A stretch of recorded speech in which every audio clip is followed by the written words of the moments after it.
রাদিয়াল্লাহু তাআলা আনহার মৃত্যুর 50 বছর পরে।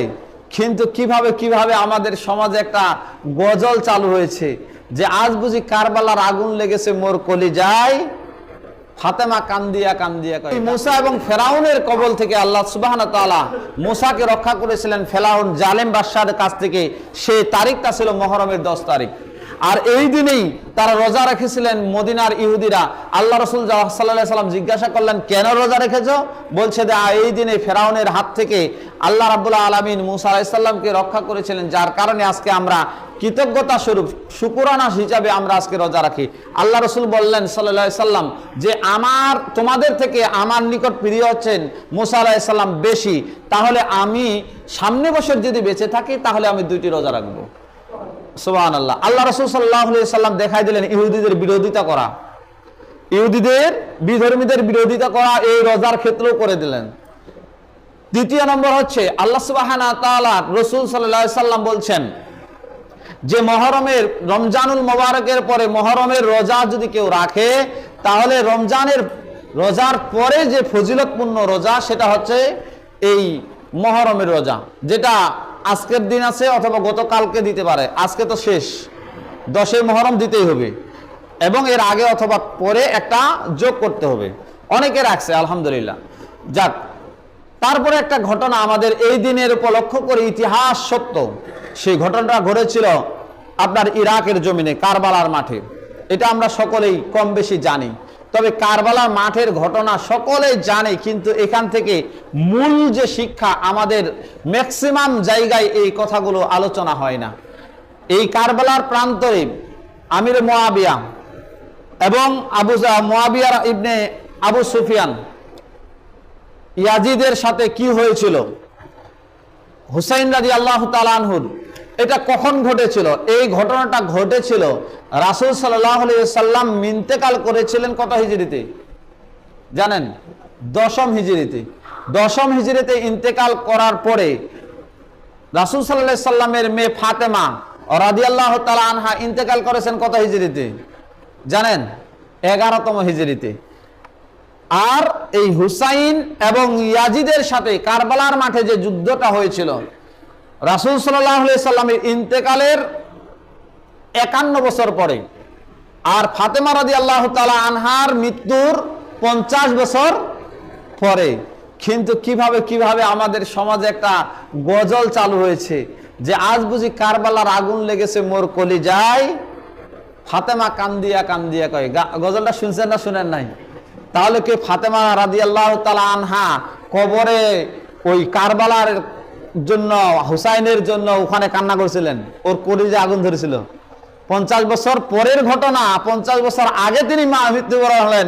আর কিভাবে কিভাবে একটা মানে গজল বাইর করে দিছি, একবারে ডাহা মিথ্যা কথা, একবারে চূড়ান্ত মিথ্যা কথা, এর উপরে আর মিথ্যা হতে পারে না, বুঝছেন?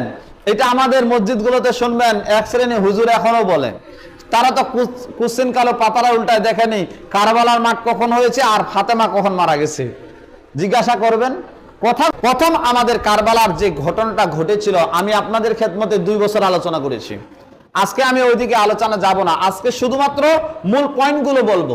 মূল পয়েন্ট, এই কারবালার মাঠে যেটা ঘটনা ঘটেছিল, এই হুসাইন রাদিয়াল্লাহু তাআলা আনহু ইয়াজিদের হাতে বায়াত গ্রহণ করেন নাই। ইয়াজিদ ওই আপনার ইরাকে বাসীরা, কুফাবাসীরা হুসাইন রাদিয়াল্লাহু তাআলা আনহুর কাছে বায়াত গ্রহণের জন্য 500 চিঠি প্রেরণ করেছিল। এই 500 চিঠি পাওয়ার পরে হুসাইন রাদিয়াল্লাহু তাআলা আনহু তার পরিবার সহ এই কুফায় আসতেছিলেন। প্রতিমধ্যে ইয়াজিদের বাহিনী তাকে গ্রেফতার করে তাকে ধরে নিয়ে গেলেন। পরিশেষে ইয়াজিদের কাছে তিনি বললেন, যাওয়ার প্রস্তাব পেশ করলেন তার সেনাবাহিনীদের, কিন্তু সেনাবাহিনীরা মানল না। পরিশেষে তার হত্যা করা হলো, এই মাথা 2 খণ্ডিত করা হলো। অনেক বড় ঘটনা, যার মূল শিক্ষা হচ্ছে হুসাইন রাদিয়াল্লাহু তাআলা আনহু সত্যের উপর অবিচল ছিলেন, তবু বাতিলের কাছে মাথা নত করেননি। কারবালার যুদ্ধের মূল ঘটনা হচ্ছে বাতিলের কাছে তিনি মাথা নত করেননি, যুদ্ধ করেছেন অল্প সংখ্যক মানুষ দিয়ে হলেও। আজকেও আমরা বাতিলের কাছে কোশ্চেন কালেও মাথা নত করতে পারি না। আমরা হুসাইন রাদিয়াল্লাহু তাআলা আনহুর উত্তরসূরি, মুহাম্মদ সাল্লাল্লাহু আলাইহি সাল্লামের বংশধর হুসাইন রাদিয়াল্লাহু তাআলা আনহুর বংশধর হিসাবে, উত্তরসূরি হিসাবে আমরা কোশ্চেন কালেও বাতিলের কাছে মাথা নত করতে পারি না। মূল শিক্ষা এটাই, বাতিলের কাছে তিনি মাথা নত করেননি। 2 নম্বর শিক্ষা হচ্ছে অন্যায় ও জুলুমকে সমর্থন তিনি করেননি। ইয়াজিদ তার দেশের মানুষের উপর জুলুম করেছিল, অত্যাচার করেছিল, যার কারণে কিন্তু চিঠি প্রেরণ করা হয়েছিল, এটা তিনি মেনে নেননি। 3 নম্বর হচ্ছে দুনিয়ার চেয়ে আখিরাতকেই প্রাধান্য হুসাইন রাদিয়াল্লাহু তাআলা আনহু দিয়েছিলেন, আমাদেরকেও তাই দিতে হবে। 4 নম্বর, অল্প সংখ্যক নিয়ে তিনি যুদ্ধে অংশগ্রহণ করেছিলেন, ধৈর্য ধারণ করেছিলেন। আমরাও অল্প সংখ্যক যদি হই তাহলে সত্যের পথে থাকার জন্য যুদ্ধের যদি প্রয়োজন হয় তাহলে ধৈর্য ধারণ করেই যুদ্ধ করব। যদি পরাজয় হয় তাহলে আল্লাহ সুবহানাহু ওয়া তাআলা এই পরাজয় আমাদের শহীদ হিসাবে কবুল করে নেবেন। 5 নম্বর হচ্ছে শিক্ষা, রাসূল সাল্লাল্লাহু আলাইহি সাল্লামের পরিবারের প্রতি আমাদের ভালোবাসা থাকা, তাদের প্রতি বিদ্বেষপূর্ণ কোনো কথা আমাদের জবান দিয়ে বের না হওয়া। বিশেষ করে কোনো সাহাবীদেরকে নিয়ে আপনি আমি কোনো মন্তব্য করতে পারবো না, খারাপ ধারণা পোষণ করা যাবে না। কেননা আপনার আমার উপর আল্লাহ সুবহানাহু ওয়া তাআলা সন্তুষ্ট আছেন কিনা এটা আমরা কিন্তু জানি না, জানি নাকি?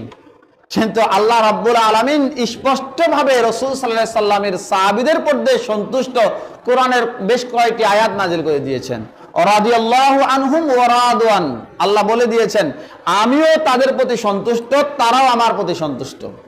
তাহলে বোঝা গেল যে সাহাবা আজমাইনদের প্রতি কোনো বিদ্বেষ, কোন রকমের হিংসা, কোন রকমের কথা তাদের ব্যাপারে মন্দ ধারণা করা যাবে না।